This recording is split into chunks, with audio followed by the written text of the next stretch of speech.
He's going to drop out. So the finals is going to be a TVT with Future and MaSa. Should be a pretty good series. Oh, I think this could be a very, very well matched series. Like, obviously, I was excited to see Special take on Future again after the storyline was built up. Future 4-0'd him last time, maybe some serious revenge. But, I mean, I think we're going to have a very similar situation, though, where, like, if Future were to 4-0 MaSa, I'd be completely surprised. Otherwise, I think in a TVT, these guys should be evenly matched. Enough, anyways. Especially when they have to consider all of these weird maps. And consider them they are. I love this banter. MaSa was asking earlier if Future had played these maps, and I can't remember what the consensus was, but oh man, let's do a quick intro for these players, then we can talk about your favorite map in this map pool, ZombieGrub. Crab Station. So spawning at the 12 o'clock here from Team Alpha X, it is MaSa. In the middle right, we have the red Terran for Alpha X. It is Future. Oh, man. So the ramp is the first order of business. I wonder if MaSa knows about the rest of this map. If the ramp surprised him, he has got a lot to learn very quickly here in this series. I think it did surprise him, as in you kind of vaguely remember Scrap Station, and then you get on the map and you're like, oh my god, I forgot it was this large. But I feel like MaSa was one of those guys that was playing from back then. MaSa has been a household name for North America. It certainly feels like forever. Even back when I was casting those clan wars, I feel like I was hearing about this guy who was really good, but oh yeah, maybe not. It is the oldest map we have. Right, this one, I know we were saying yesterday, this one introduced in the beta and played through the, I believe, the first map pool or the first map season. But you know, it was a bit of the Wild West back then. And were there just you'll have to educate me a bit, ZG, because it's been a long time. I'm an old man, and my brain is full of just dead flies and bits of fluff at this point. At the beginning of StarCraft, were there distinct, discrete map pool seasons like we have now? So not exactly. Like, every season didn't really mean new maps, is the thing. And I actually don't remember there really being distinct seasons. Like, it would just be like, okay, there's a season, and you're like, oh, all right. One of those blue posts that's like, hey, by the way, in 2 weeks, it's a new ladder season, ladder resets. Yeah, exactly. Honestly, like, that's what I remember, but I also wasn't necessarily the biggest grinder of the ladder, so it could have been different. But I do remember that maps would just stay in. Like, every time we get a new map pool nowadays, it's like, okay, what maps are coming? Where do they come from? Is it Blizzard made? Is it from the TL contest? Like, where is it from? And back then, that was just like no. You had so many people making maps for tournaments, perhaps, that could bring in a new map that looked cool. But ladder, Blizzard was still trying to fix a horrible start of design, anyways, to StarCraft 2. It was not a pretty game, you guys. Oh, I mean, we're seeing that on screen right now, CG. Exactly. So, like, they really considering what they could do to improve the map pool for quite some time. So that took a little while. We do have some cheeses coming down, and that's not really too much of a surprise, right? They both are going into a one-base build. Future with a Hellion Reaper opener going across the map, and MaSa going for something a little more conservative. Marine tank is still going to be a push, but it's not as fast as Future's. He's going to pick up that medevac and go straight across, though, and that's going to surprise the heck out of Future. I think this could be a really ugly base trade sort of at the beginning of the game. I love the bunker down for Future in just the right spot, but it's not quite finished yet. SCV's forced to pull off the line here. The bike can go get picked off. The SCV's going to try and do what they can, but on the other side of the map, of course, these Reapers coming in, and there is nothing in the main base for either player right now. This is bad for both players. Is that possible? Oh, absolutely, and this is actually what would happen a lot back in the day. So fun, right? Medevacs can pick up and they can heal. So, of course, with it being close by air, MaSa's attack it did hit first, funnily enough, and it looks to be doing more damage so far, but those Reapers aren't done in the main base. Actually, that tank, it's lazy, stuck on a supply depot. Hello, tank, please? Oh, no. He lost 5 more SCVs where he could have just been trying to chase the Reapers with the tank. This is filthy. Finally, MaSa gets, oh, I was going to say cleaned up. Does he get, okay, finally, there we go. The last SCV gets gunned down. MaSa gets cleaned up in Future's base. Future chased out of MaSa's base. What an ugly opener there. Both guys just going for the exact same timing with slightly different builds. What does the follow-up look like here? We got Cloak Banshees coming out from MaSa and Future going for more of the same, it looks like, on that 1-1-1. How do you feel about Cloak Banshees here, CG? Well, I think you got to try. The air proximity just really lends itself to something like that, even though the current meta of TVT kind of doesn't. It is going to be scouted, and I don't know how well it's going to work out, but the other thing that's like not very usual is to have both players so dedicated to one base. Like, very rarely do we even have like a full 1-1-1 on one base in TVT, much less both of them doing it. So Yeah. I think we have to consider about the Banshees is that if they force a response, an engineering bay and a missile turret, that's actually kind of expensive on one base, and neither one of them want to go to a natural. So it is kind of like, is this effective? Is this an okay thing to do despite the power of a Raven?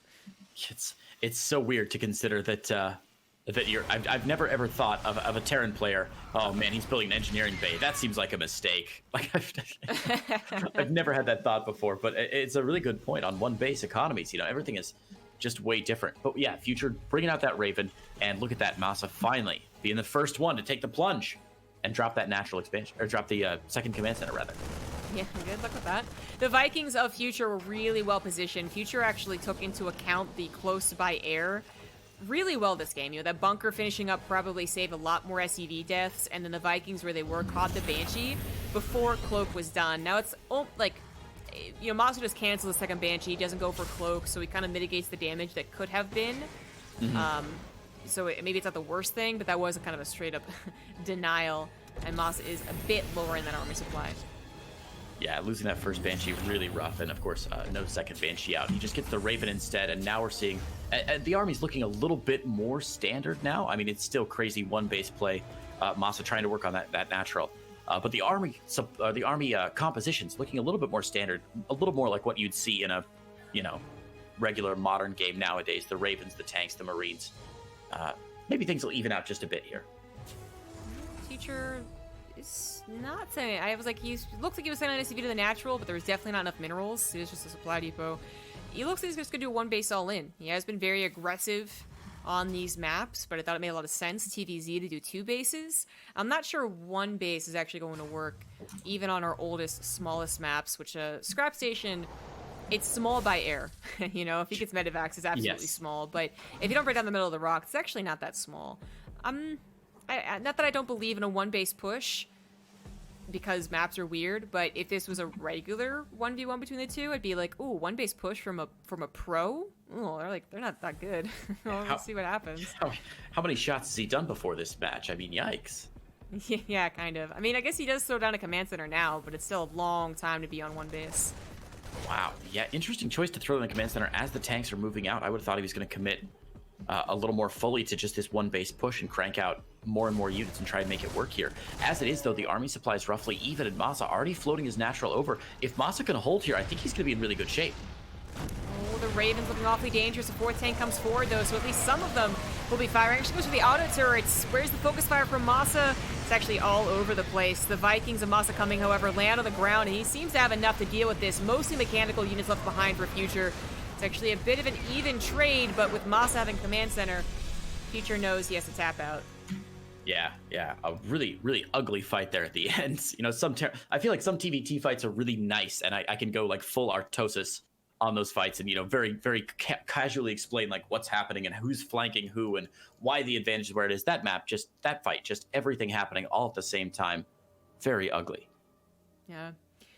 I'm not sure if he did have the slightly larger army supply, but I'm not sure what else he could have done better. The auto turrets on the front's definitely the way to play most of the fights nowadays, and the landed Vikings, I thought were going to be fine because they were going to bust down the tanks, but I guess the tanks just didn't actually die fast enough.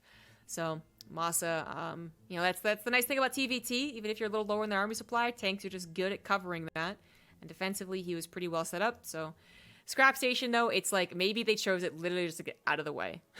Like they're done with it now. It's possible. Well, the players didn't get vetoes here. Our map pool is 8 maps, which is interesting to begin with. And then there were no vetoes here in the finals. So, and then the random map, of course, the map order was randomly generated. So Scrap Station, thank goodness, is out of the way. That's for sure. Oh, okay. Yeah. That's lucky for them then, I think. I would prefer it that way.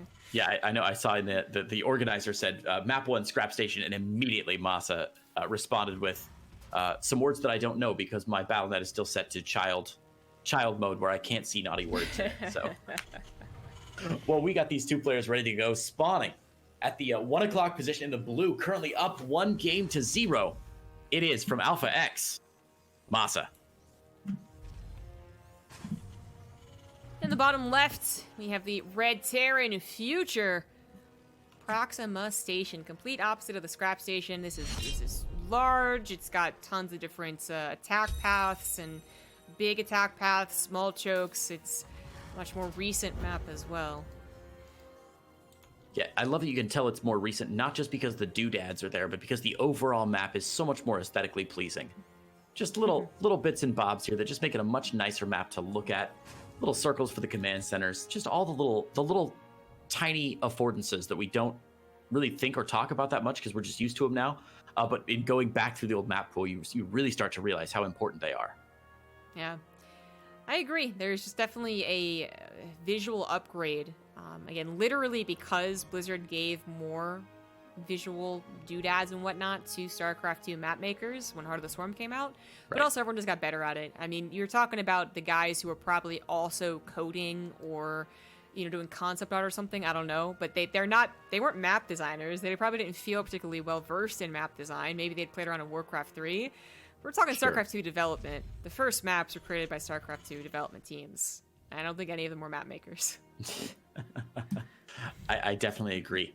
I will be rude for just 1 minute, ZombieGrub. I got to respond to something in my chat here. One of my chat people asked me what donation amount they would have to give me to grow a mohawk. And I think there's a practical answer there. Wait, hang on. Little action in the middle of the map here. Oh, both Reapers so low. Is MaSa going to get this? I think Future's just going to escape. Yeah, that went so much better because the SCV also very healthy and certainly alive. MaSa looking just a bit better in this TVT. Oh, he gets it. And there he snipes it. Goodness gracious. But to answer your question, Turkey Pilgrim, the donation amount for me to grow a mohawk is whatever it would cost for hair transplants over the course of, I don't know, several years. So if you've got several thousand you want to throw my way for hair transplants, I'm obviously not going to spend it on that. But, you could pretend, and I can put on a wig for one stream just to pretend like it happened. But that's the realistic answer, because there's no way it's going to happen. It's a very realistic answer. Oh my gosh. As if I shave my head by choice because I think I'm a badass. Well, you look good with it, so it's fortunate, right? Thanks, CG. I appreciate it. It took a lot of years to even get used to pretending like I was a bald guy. It's definitely a look I've grown into. Mm-hmm. Not a look that looked great the first time I did it. I'm pretty sure my roommates might have shouted a little bit when I first came out of my room with a shaved head. I think they went, "Ah, what? Oh my God, it's Creighton. What? Oh, geez, dude, you scared me." So weird, man. And now you're like mostly identified as that bald guy in GSO. It's so strange. It's so strange how these things work out. Well, the good news for us here on Proxima Station is it's not that crazy one base play again. Both players with the second base down and a third even on the way now for MaSa. Both of them with pretty standard builds so far. Gosh, I just got like a brief flashback of what the meta was on this map. Gumiho was doing... Well, I don't remember it entirely. It just was like one of those things where I have to go like under the like hypnosis to really remember, I just remember playing on this map and having the exact same wall setup that Future does currently, where it's like all together. And Gumiho had just made like a really brutal TVZ gacha build. Yeah. Right outside of the meta, because you could have the back base. Mm-hmm. Which I know a lot of the maps right in this map pool, like 2 or 3 have back bases, but honestly over the period of StarCraft 10 years, they have not actually been that common. So when this came back in, people were trying to abuse it again, trying to be tricky. It was a fun time though. But it is a very macro map with that, natural base back there, third base in front. So of course the Terrans not feeling the pressure to one base. This is actually really tricky by MaSa. He wants to bait the Vikings, if there were any, over that Widow Mine. MaSa is such a fun, smart player. No matter how practiced he is in StarCraft, he goes through like bouts of really playing a lot and not so much. He's always got cool things. Yeah, definitely. Smart is definitely the right way to describe. I mean, obviously every StarCraft player is not an idiot, but MaSa very creative in what he does and not afraid to try something a little unorthodox. But also to do these little tiny tricks that seem. I don't know. I always feel like they seem like they'd be great in like a Gold League 2v2. Like it might work in that, But I think when you're playing at the Grandmaster level, a lot of the players don't expect, you would never expect to get baited into a Widow Mine like that. It's cool that MaSa tries stuff like that all the time. Ooh, some harassment to the top right. Raven's going and using the amount of dead space that's back here. It's so much. Dang, that's crazy. Is this the map that has the eye pistol advertisement on it?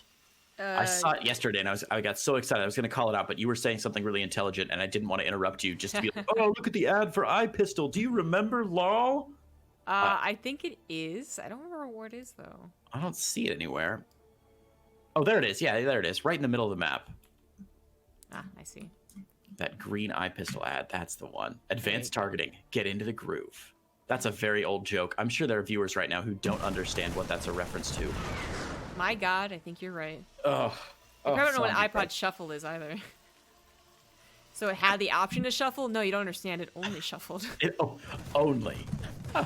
I made that joke earlier. I was casting a match with the Brazilian player Nano in the DreamHack Latin America, and I said, he's a big fan of iPods, and no one got it. I think Grant laughed at it. He's like, that's a terrible joke, and I said, I know, but it was mostly just for me at this point. Right, yeah. Well, we're making fun of the past. The Raven of Future went down. It's usually a pretty fatal blow, but they're actually taking this opportunity to go really hardcore macro, and losing a Raven never feels good, especially when you're a pro and you can actually use them correctly. It is something that probably when they do fight each other in like a minute here, it might not matter as much. Kind of talk about concaves, marine spreads, who sieges first, that type of stuff. So, still sucks, but Future's got at least one Raven ready to go, and he does have air control. 3 more Vikings, and still having an additional Raven over his opponent.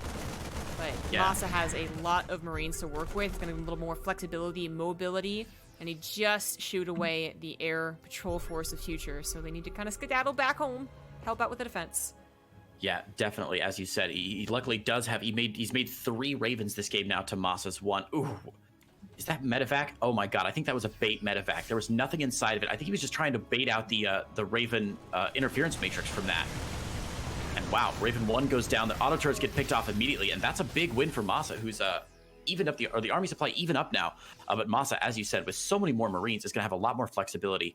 But down to just 1 medevac. Ooh, man, this is going to be a really interesting engagement, CG. He could boost over the 3 of the medevacs he has really quickly if he wanted a Doom drop. That's something that Future is also very aware of.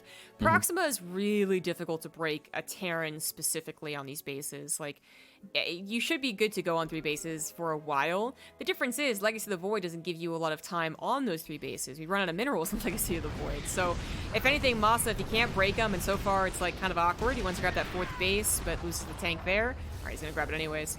MaSa could just try and contain him, and then also worry about his own, fear of Doom drops. Oh, so many Marines going down right there.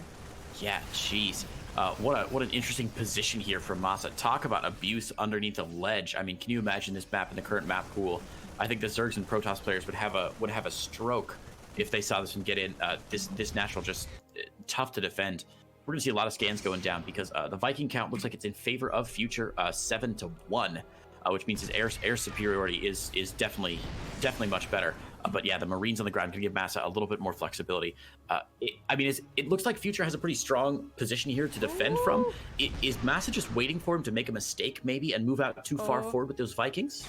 No, I think he was just waiting to size up the Raven. He goes for 2 interference matrix. Now, funnily enough, that gives Future 1-1 upgrades, but he doesn't have enough Marines to actually use them. MaSa is going to break Future here on Proxima, despite having that choke against him. All the Marines, even though they're well upgraded, we have more medevacs from MaSa as well. And that Liberator tries its best to hold on. It's not going to be good enough. MaSa breaks Future in Proxima's choke. You just don't see that happen too often. Wow, that was a really nice movement there from MaSa, sneaking the Raven around the backside, getting those interference matrices down. Man, that was really cool play. I loved that. In the chat, I don't know if you can see that, Future. These maps, I feel so naked. And MaSa said, you are naked. Poor guy got caught. Yeah. Well, anyway, MaSa up to a 2-0 lead right now. That's not the start I was expecting. Yeah, despite Future playing really well, I feel like in the TVZ on these maps, like it seemed like he kind of just like had control of it. Oh, we're on another map that we haven't cast yet. I have a lot to talk about this one as well. Anyways, I feel like it's actually MaSa who has the best approach to new, or again, old maps. Right. You know, Future actually kind of expands on the whole, like, I feel naked thing by saying Reactor Viking, I just can't really use it. And I think what he's trying to say is that, like, while Vikings are usually a strong defensive setup, if you don't know the attack paths, if you're not familiar in, like, TVT, like you should be, like, as another Terran, you should be like, I know exactly what this guy's going to do. If you don't know that, then that could be very uncomfortable, and his Vikings were consistently out of position, partly because of his own decision-making, and also partly because MaSa was playing very, very clever. But we already got SCVs being sent out, so I'm going to wrap it up, do the intros of Star Station. Bottom right, up 2-0, he is MaSa. And his opponent not sending out that SCV scout just yet, dropping the supply depot in his main from Alpha X. It's our red Terran player, Future. So I have so many things to talk about this map before the T-Rex actually hits, but we are going to have a T-Rex. Awesome. So Tournament Edition, look at Tournament Edition, right? Like, that usually doesn't matter. This is the exact map whenever I would be like, oh, some maps actually, like, had a tiny difference. You know, they forced cross-spawn, for instance. Some maps were different between ladder and tournament because they actually did change. Star Station was one of the maps that actually changed for the better, and this is definitely the standard as we remember Star Station. But if people really go back, you know, if you were around back then, you really dig deep into your brain, you'll remember that there was actually a 4-player map version of this that people hated and forced cross spawn. Right, so right. Now this is the standard, and I even forget like that was a thing. But I remember this is one of the periods of the game where Naniwa versus Jaedong was a very hyped rivalry, and Ultras versus Protoss was actually a okay thing to do. What? That can't be true. Yeah, it was the thing to do actually. A very different time. All right. Yeah, not a double proxy racks, as we said earlier. It's going to be a triple proxy racks, all Reapers, of course. That one, the 2 gases taken back home for MaSa indicates he wants to stand Reapers for a while. Future will get that SCV in there, sees the 2 racks, doesn't see that third one, but now at least he knows he's going to be under some pressure. And how is he going to respond back home with his first Reaper of his own? He's got the factory down, but so far, no bunker. That is really crucial, though, because the thing about a T-Rex is that most Terran players are like, look, I'll get some damage done, I'll put my the game in my control, and then I'll be it. And the defending Terran player, if they're really good, says, okay, I need to defend this with the least amount of dedication to it, because they're actually macroing back at home. Right. When it's a 3-Rex, it's not the case. They don't have an orbital back at home. They're really dedicated, and a bunker would absolutely be the safer option. By not going for a bunker, I'm actually worried Future just loses against a 3-Rex. Very clever stuff here from MaSa, again.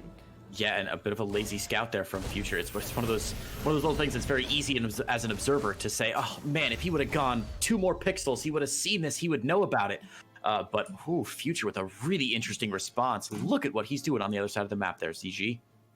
It's not unheard of to do against a proxy 2-Rex or proxy a starport, but you got to survive the Reapers first. So far, so good, actually. 2 Reapers of Future still alive. He took out all the Reapers of MaSa. That's not how that was supposed to go. What on GG. earth? In a blink of an eye. Goodness gracious. Future picks up his first map win of the day. I don't know if he feels good about that one, but he certainly feels relieved. Dang. Okay, yeah. Because that was, you know, not only was it the 3-Rex instead of the 2-Rex, Star Station is also absolutely a Reaper map.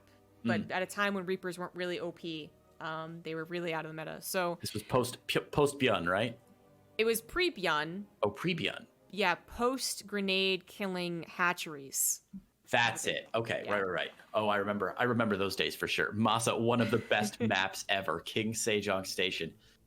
Oh, I don't know about that, but it's certainly one of the most notable maps in the map pool. Because I remember a lot of good games on King Sejong Station. I think people agree that it is the best map. One of the best maps alongside like Daybreak and Overgrowth. We just got tired of seeing it. That's it. So I taught English in Korea for 1 year, and I've heard more book reports on King Sejong than I think I've heard book reports on or biographies on any other human in the world.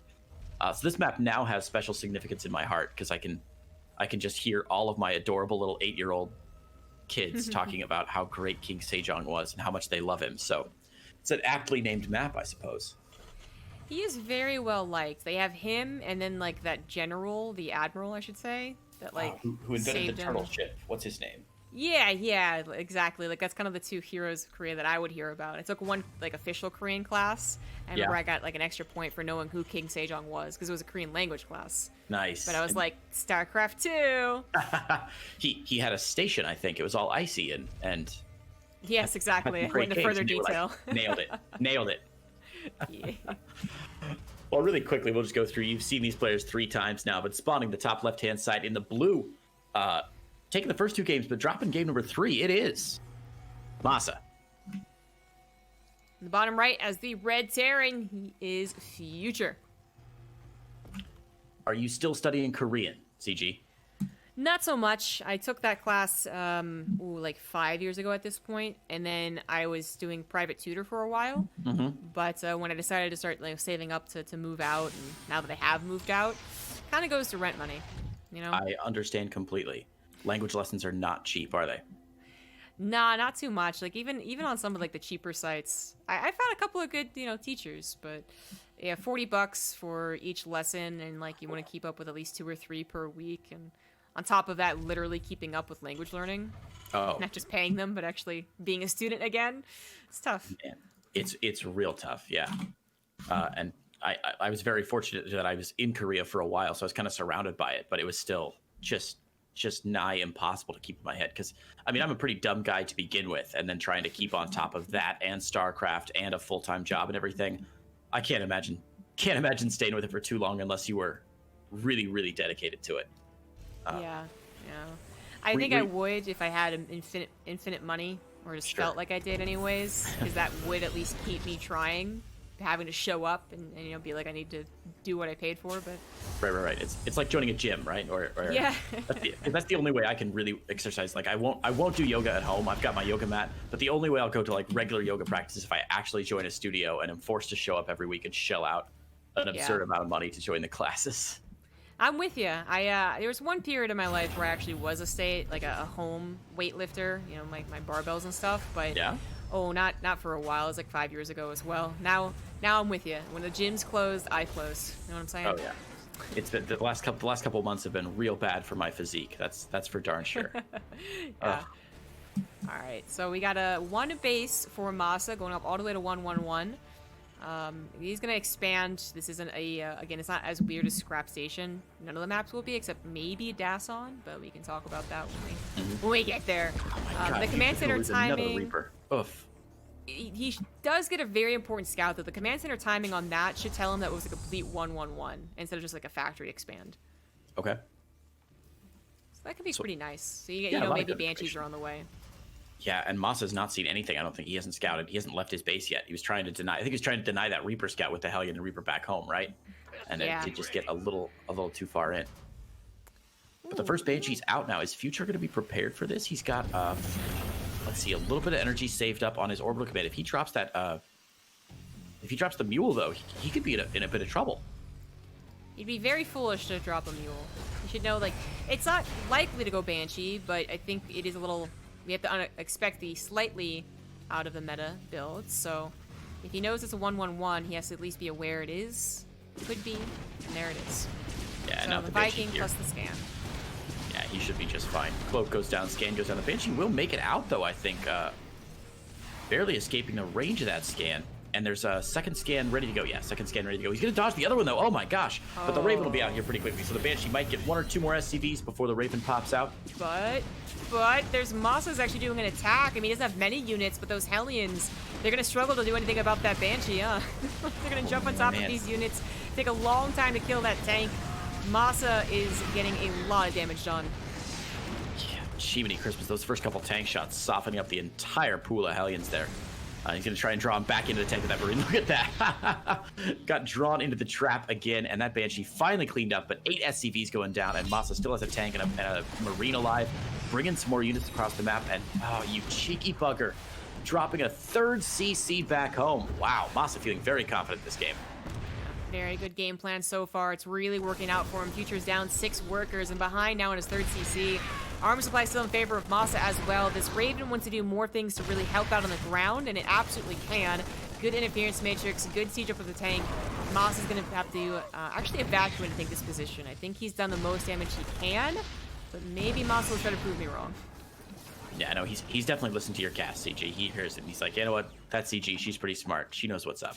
He's going to evacuate. Ooh, Future's going to chase him down here. I don't know if this is the right call from Future to move out so quickly. It'll be easy for MaSa to siege back up. He's got these Banshees out. Oh, man, I don't know how I feel about Future trying to move out here. Yeah, the thing is that his armor supply really isn't that much more convincing. It's not a situation, though, that he shouldn't die unless this Banshee was made. And the Banshee might make it so that he can't, he's going to be punished for chasing. Exactly as you were saying. Even though he has something to deter the Banshee, he can't really continue pushing. Also, you have to keep in mind just the straight-up Banshee DPS. It's massive. Yeah, it's pretty good, so... I mean, if he had been able to push across and kind of do a little bit of a contain, kind of get the momentum back on his side, great. That's actually usually possible, I would say. But he had so many other things to consider. Not only does the Banshee do DPS even as it dies, he also would have to be like, well, what if it just goes across the map? I still don't have missile turrets. I'm not going to get missile turrets. I don't want to afford missile turrets. Of course I want these Ravens to do everything. It's one of those situations where I usually say that the phrase critical mass. I feel like Future just didn't have the critical mass that he needed to really push himself into a position where he could follow up with that army correctly. And I think, yeah, MaSa seems to be in pretty strong position now. He's six workers ahead, adding on his double engineering bay, adding on more barracks, getting his infrastructure in place, and as we said earlier, that third base already finished up, whereas Future's third, it's only about halfway done now. Man, what path to victory do you see here for Future as we get into like a really proper mid-game? Now the early game aggression has sort of been pushed back. Well, luckily TVT is a very good matchup for comebacks. So I think that he has a minute here where the differences won't be so extreme that he could try and do some kind of almost fake pressure. Be like, look, I'm really scary. I got Vikings and tanks, so you should be scared of me. And MaSa's like, oh, that is scary. Oh wait, no, I just have more than you. So you're gonna try and like maybe bluff a little bit and also take control, while you are just acknowledging that you're behind and hoping that when you do have to defend, your defense is good. Here's that engagement that I was talking about. Future wants to kind of not actually engage, but he's forced to. This was too awkward for him. I mean, he's gonna live, but it's not what he wanted. No, not at all. Yeah, just okay, he's not gonna live. Yeah. He's gonna live. He sounded like a surgeon there. He's gonna make it. He's gonna make it. And then he's flatlined right after. And MaSa grabs game 4. That'll be his third win of the day. He's now 1 game away from that $200 grand prize. Ooh. Nice. MaSa is like, I just have experience, yeah.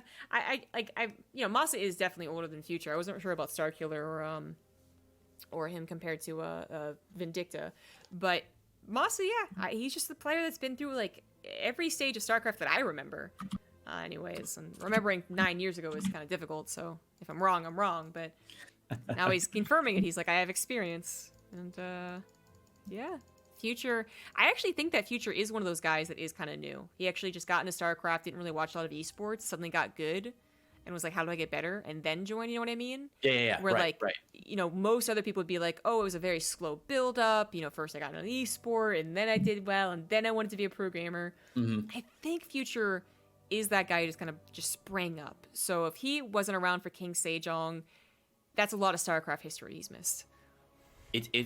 I'm always fascinated, and one of the reasons I think ZG, you'll probably agree with me here, one of the reasons that StarCraft is not just such a long-lived game, but is such an interesting game to devote our lives to, is because you can be really good at tiny things.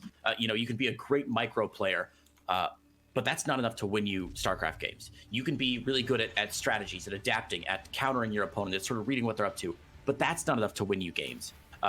You can know the history, 10 years of StarCraft, but that's not enough to win you games. If you really want to be a top-tier player, you've just got to... It's like being a freaking Buddhist monk. You've got to sit down in a dark room for years and years and devote yourself to all aspects of the craft. And I think we're seeing that, as you said, with MaSa being around for a long time. Just sort of all those factors with experience weighing in is really helping him to push forward into a victorious position here in this series. You should never try to convince someone of being a StarCraft player. You just made it sound like the most intimidating thing in the world, but you're absolutely right. If you actually want to be really, really, really good at this game, I mean, it's the reason it seems even impossible. You think you're bad, then you think you're good, then you realize, oh no, I'm just really bad. Then you think you're good again, and then you realize, oh no, I'm actually terrible. That is StarCraft. I recall reading an esports article a long time ago it was for people who don't really follow esports, and they were trying to explain what StarCraft was like, and they were like, the only way you can win at StarCraft is if you become a weird video game monk and train with other weird video game monks in cold, windowless rooms for years and years, devoting your entire life to this game. And I was like, you know what? That's pretty accurate, actually. I believe that. Yeah. Well, we didn't really do the introductions, but it's hard to do on Dason. In the middle of a clock to the top, it is the Blue Terran MaSa. Let's see if I can clarify. If you were looking at a clock and it was the hour hand, not the minute hand, the hour hand was like pointing somewhere between 3 and 4 o'clock, but you're not really sure. It's our red player, Future. I like that. Yes, it's the hour hand. This is terrible. And Future, you absolute maniac! Look at this. He is not going to let this middle thing happen to him. He's like, not today. So Dason, you know, I said that Proxima. I said Proxima is one of our more recent maps that we have, but Dason actually might be the most recent. It's just that no one liked playing it, so it's hard to remember what part of the meta it was. But I think Future did play on this one. I remember a lot of NA shenanigans on this map. How could you not? Yeah, exactly. So either he did and he remembers how to play this, or he's actually just taking a quick look and being like, you know what, I can do this. Either way, I think Future's capable of both, but this was a strategy. Supply depot or bunker, and You guys nailed it. MaSa very surprised there. He's getting not just the question mark that you always want to see your opponent typing down, but the exclamation point as well. Like, it's chess notation here. I love it. this is So you've seen this build before then on Dasan Station. Yeah. It was used versus like every race actually. Like you would even see them use it against Zerg, but it was just, again, it was so rare to see any map, much less like a variety of matchups on this. So it was a thing. I saw a lot of proxy Thors in the back of like MaSa to the left of his main base, for instance. It's very abusable because like you can actually access the outside of this map. It just takes a little while longer. And Neck is the name of the guy who made the map, by the way, so that's why you see that in the middle. This drop is kind of cool. Only the Cyclone isn't going to lock on, and he does break the lock on, so I like it. Yeah, quick repairs up here from MaSa as well. I love the proxy supply depot in the top right-hand side of the map. I don't know what that's all about, but he is going to lock on the medevac. The medevac boosts away. But with the Cyclone here, I'm not sure that he's going to do too much more than pick off this refinery. Viking out to pick off the medevac, and now Future's really committed to this. I think MaSa's got a good shot at defense here. I think he's okay, but this is a one-base build, you know, and you really got to respect the one-base builds. They are sometimes easy to take care of. You know, you pull the SCVs faster than you think you need to, and that's maybe sometimes the best. You don't clean it up. Suddenly it's been going on for 1, 2, 3 minutes. That's when you start to say one-base builds are kind of BS. So if MaSa doesn't clean this up, he could be in trouble. He's actually going to go for something really odd himself. Fusion Core in the top right. He knows how to get the SCV back there. He knows how to abuse what could have been a mid-game. But is it going to get there? I don't know. I wish you could see my face right now. I'm just laughing my ass off. What a weird opener. Future going to take it with the one-base build. Unfortunately, proxy battlecruiser's not going to be part of the equation here, and we're actually going to see a game 5. Yeah. Okay. Or game all right. 6, rather. That was game 5. That was game 5. Yeah, Oh but my gosh, game 6. it's so funny that Future was finally able to be like, I know this map. I know what to do. Yes. So that as we said, that experience, MaSa, I was gonna mind game you that I'm going one base. Was big yikes. Didn't really work out. Oh, God. Full YOLO. Full YOLO. I love it. Yep. There's nothing I love more than players bantering in between games. They just have such a great take. And especially players that, I mean, surely Future and MaSa at this point have played each other hundreds of times. They're on the same team. They're from the same region. They got to be around the same skill level. Good to see them having a little bit of fun in this certainly very, very fun tournament. Mm-hmm. Yeah. I like Future saying making Vikings is a trap. I think I agree. They feel safe, but sometimes they're really not. Just doesn't do anything. Now, this will be really interesting. The last series we watched on Vonnie Research Station was a TVZ, and we talked a lot about how the middle of the map was really conducive for things like Zerg surrounds, and Terrans had to be really careful moving out. I'm jazzed to see a TVT on this map. What are the odds that we see a mech player try and take advantage of all the space on this map and really siege up and do some zone control with tanks. Mech was popular on this map, but not because of the map, I would say. It was one of those metas where mech was actually the thing to do. Okay. Yeah, so I don't think we see mech given the state of current StarCraft. But that's it's just like my opinion, man. No, it's just like your opinion, man. I think you're probably right. It's a bit of a pipe dream. I keep hoping that one of these TVTs will go into a mech versus bio, because my God, do I love a good mech versus bio. But with this much uncertainty, I'm sure that's a very unsafe play. Well, let's introduce our players really quickly here, and then we can quickly go over what Vonnie Research Station looks like. Spawning on the bottom 6 o'clock side of this map here, it is our blue Terran player representing Alpha X and Canada. It's MaSa. Its opposition as the red Terran for Alpha X, representing good old USA, he is Future. USA. Come on, Future. All right, ZG, I've talked about this on my channel before, and it's late, so I think all the Europeans have probably actually gone to bed so I can say it. ZombieGrub, there is no better national chant than USA. Is there? No, I don't think there is. USA just makes a lot of sense to be a good chant. I've been trying for years to convince my folks, because I have a lot of European viewers because I usually wake up at stupid hours to cast Korean events, and every time an American player is on, I'll do the stupid USA chant, and they think I'm being serious. But genuinely, there's no other national chant I can think of that is as what's what I'm looking for, as common as just the very simple USA. It just feels good. Yeah, I feel like the 3 1 syllables, it makes a good chant when every other country usually has like 2 syllables in their name. So it's Scotland. Yeah. Germany. Like, it's okay, but I think USA does work out the best. ZG and I are here to cover the very important deep magic in the StarCraft universe. That's for sure. Exactly. We got a proxy starport coming up from Future. He has given up all semblance of playing like a normal human being. I'm glad he has, though. I think it's going to work out well for him. But he is up against someone going for a 2-racks opener. Now, it's not very deadly. It's not proxied. But the 3 Reapers can sometimes get a bit of a bop on some SCVs. You think, okay, I'm going to do something, and suddenly 3 Reapers you did not expect go into your mineral line. They know how devastating that can be. But it looks like MaSa, having scouted what he did, that it is a factory, not a one-rack command center, right. Might just be assuming that it's a 1-1-1 on his opponent's side. So he's actually playing a little reserve with the Reapers, and actually, that is the correct call, so good on him for doing it. Bunker coming down as well. Yeah, very nice. He's doing everything correctly here. We're going to see, I mentioned, medevac out. It'll be for the... Do you have Hellions coming across? For the medevac? You think he would. I'm actually surprised he's waiting this long. There we go. He's going to do the very weird 3 Hellion, 2 Reaper thing. I've seen this a couple times. I always love it when Terran players mix up what's in their drops, and I remember I saw some Korean player lately who, instead of doing just straight Widow Mine drop, I imagine most of them have been doing it, but instead of straight Widow Mine drops, it's just been like 3 Widow Mines and a Marauder or something, just to throw off your opponent and add a little surprise and extra DPS to it. But here we go, Reapers coming in and chase right away as MaSa leaves everything back home. Gonna try and make it into the natural, and MaSa's slightly out of position, but not enough SCVs here to really get the kind of damage you need, I think. Yeah, it's not going to be devastating. I love it, though. Like, the medevac goes in, the medevac goes out. Nope.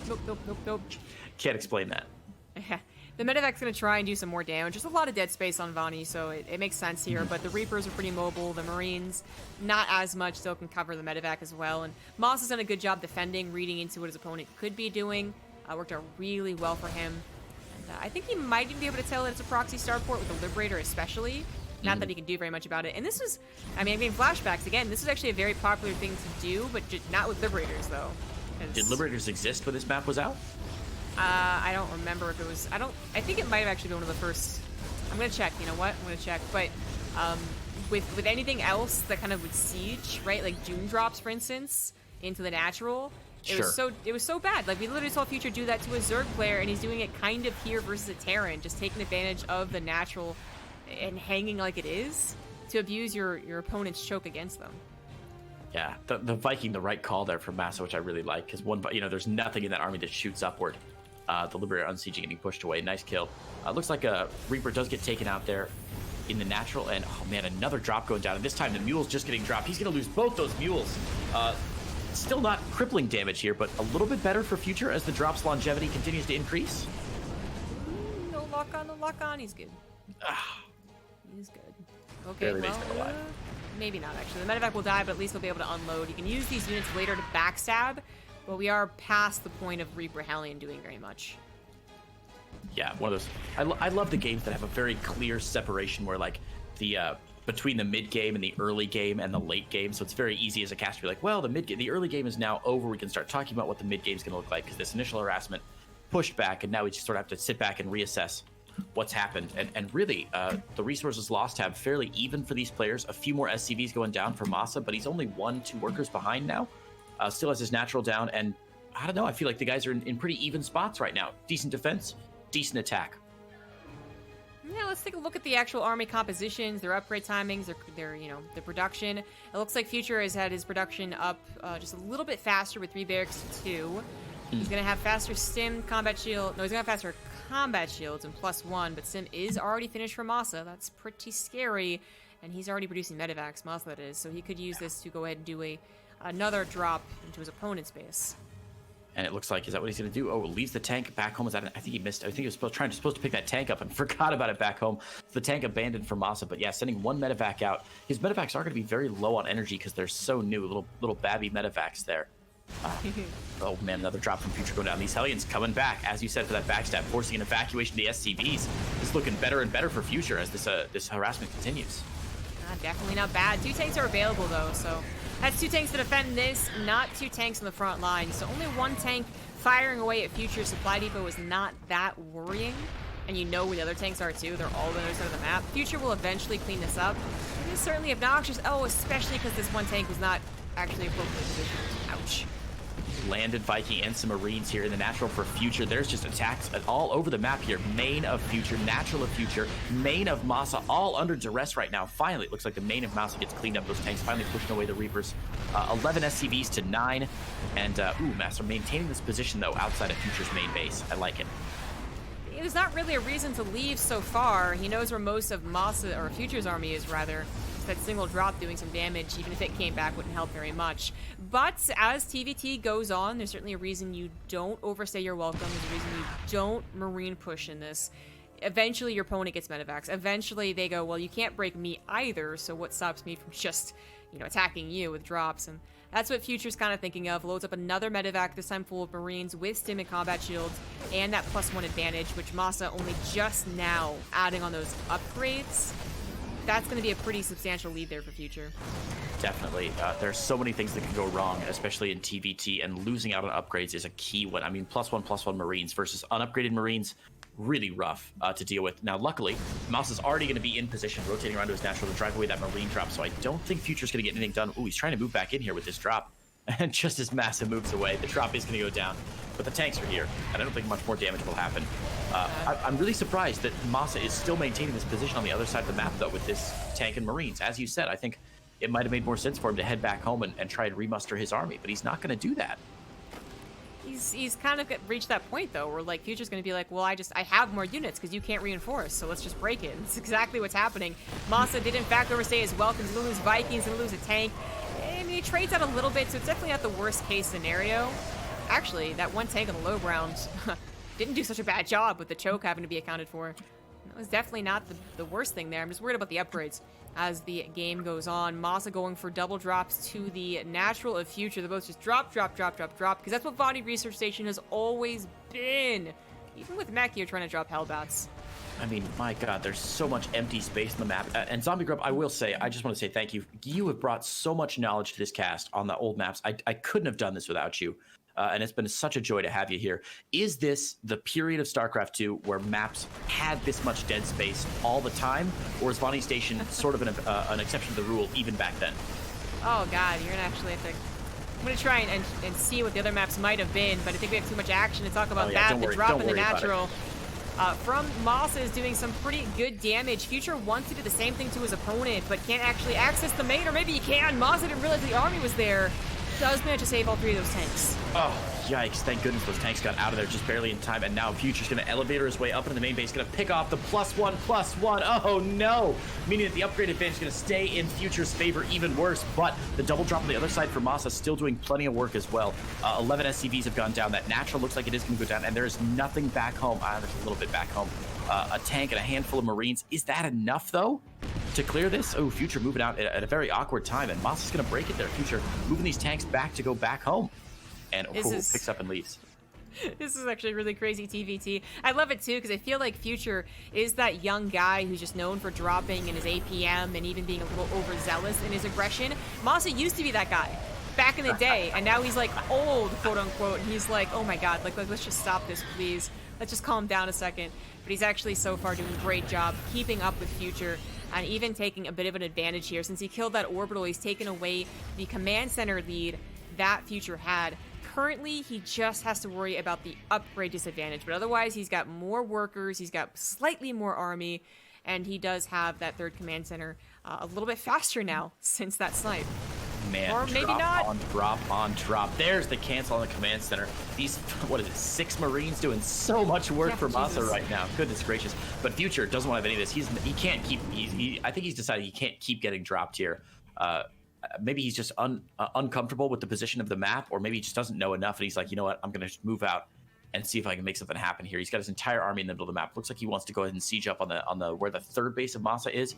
Maybe get a bit of a contain on here and prevent him from expanding. Yeah, that's definitely a good play. He does still have to worry, though, about the whole, like, yeah, you can just stay there and I'll continue dropping you, though. Like, he's not building any massive missile turrets. He doesn't even really have his Marines back at home in high numbers because the economy has been destroyed. Losing that command center once again was really devastating. He was at least supposed to be a little bit behind. Now he's extremely behind on the third CC. He's put himself into a 2-base all-in. By not defending his natural. The Vikings were out of position, though, for MaSa. This is actually the aggressive tactic Future needed to do to try and bring himself back into this game. He will lose the medevacs, but the units on the high ground are going to stay, at least for now. Taking out the starport, too, before medevacs can pop out.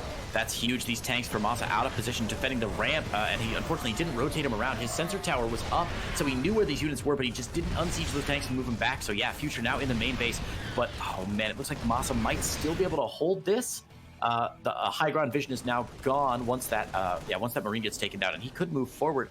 Future's just gonna unsiege and get out of here. But behind this, MaSa with another drop. That same drop, those same 6 Marines now down to 4, and the medevac with 12 health held together by duct tape and dental floss. It's gonna pick off 8 more SCVs. MaSa now with a 22 SCV lead, and that third base finished up. These guys are seriously heroes. They need to go back home and get anything they flippin' want. They're even barely hiding from Future's vision as he's looking for it. He actually sees it. God, they're going back in. Are you kidding me? Okay. No! The death, no! Well, a big salute in chat for those goddamn American heroes. That was like the SEAL Team 6 of Marines, just getting in there behind enemy lines and messing up so much. Man, how many SCVs have gone down now? 37 for Future. And 24 for MaSa. What a great game, ZG. This has been pretty cool. Unfortunately, Future has been unable to replace the SCVs he's lost. He's just, he's still on 2 bases. This is him just all in, hoping that he can make magic happen. But the amount of tanks here for MaSa, it's going to be really hard to break, even with the upgrade lead for the Marines. Can he actually jump on top? MaSa thinks that it's a little bit scary. He pulls the SCVs. I think his tank numbers are good enough to hold this, though. Any amount of reinforcements, any at all, just a couple of Marines coming forward. He's forced to unsiege. 2 tanks going to be taken out by the drop. No, just the 1. Oh, wow. How did that live? Wow. 2 health on that siege tank. This is insane. It was really cute, by the way, of Future to try and use these line of sight blockers very close to the natural, the third base here, or it could be the natural, I guess. Try to use those line of sight blockers and try and use his Marines to push back the medevac so MaSa couldn't have sight over them. But luckily that medevac did barely stay alive. Future forced to use those Marines to try and get on top of the tanks. And MaSa defends now, and now things looking even better for MaSa. Future mustering up for one last attack, but it's going to be really tough to break this position for MaSa. As long as he holds, he's got this game in the bag. And MaSa had actually even up the upgrades. He's now working on getting the 2-2 with an armory, feeling pretty confident in this game. He's built missile turrets in his natural. He has a tank covering as well as Vikings. So Future's very desperate attempt to get to that natural. It might unload some of the units, but probably not enough. Actually, it's not going to unload at all. My God, that scan was scouted. beautiful.